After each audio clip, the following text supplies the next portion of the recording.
রাতের 1টা বাজে আপনারা লাশ নিয়ে যাচ্ছেন, কেমনে নিয়ে যাচ্ছেন? 25টা লাশ আমি নিজে এখান থেকে আমাদের বাইর করছি, আমরা নিজেরা বাইর করছি ভাই। আপনারা কেমনে বলতেছেন 27 জন স্টুডেন্ট মারা গেছে অন দ্য স্পট? একটা ক্লাস নাই হয়ে গেছে, ওই ক্লাসের মধ্যে 40টা স্টুডেন্ট আছে ওখানে। আপনারা কেমনে বলতেছেন? দয়া করে এই ছোট বাচ্চাদের লাশ নিয়ে আপনারা খেলিয়েন না ভাই, আপনাদের পায়ে ধরি, হাতে ধরি, আপনারা এই ছোট বাচ্চাদের লাশ নিয়ে খেলিয়েন না ভাই। আপনাদের কাছে একটা অনুরোধ, আপনারা যেটা সত্য সেটাই বলেন, আমরা আপনাদেরকে কিছু করবো না। আপনাদের দোষ আপনারা সেটা স্বীকার করেন, এটা সম্পূর্ণ বিমান বাহিনীর দোষ, এটা সম্পূর্ণ সরকারের দোষ। সরকার কেন দেখা নাই? সরকার এটা কেন এত 1900 সালের বিমান কেন ইউজ করতে বলবে? গেছে রাতের 1টা বাজে আপনারা লাশ নিয়ে যাচ্ছেন, কেমনে নিয়ে যাচ্ছেন? আপনাদের লজ্জা করে না? আপনারা সৈন্য হয়েছেন।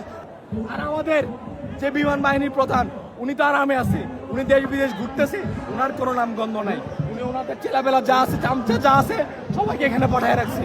আমাদের গায়ে হাত তুলতেছে। হ্যাঁ, আমরা এখানে কষ্ট করে বাচ্চাদেরকে বাইর করছি, ওরা কিচ্ছু করে না, ওরা এখন আমাদের গায়ে হাত তুলছে, আমাদের দোষ বলে। হ্যাঁ, এটা কোন ধরনের কথাবার্তা?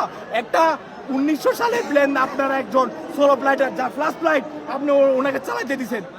ওনার দক্ষতা থাকলেও আপনি কি চেক করেন নাই ফ্লাইটটা? আপনি কি প্লেনটা চেক করেন নাই? চেক করবেন না?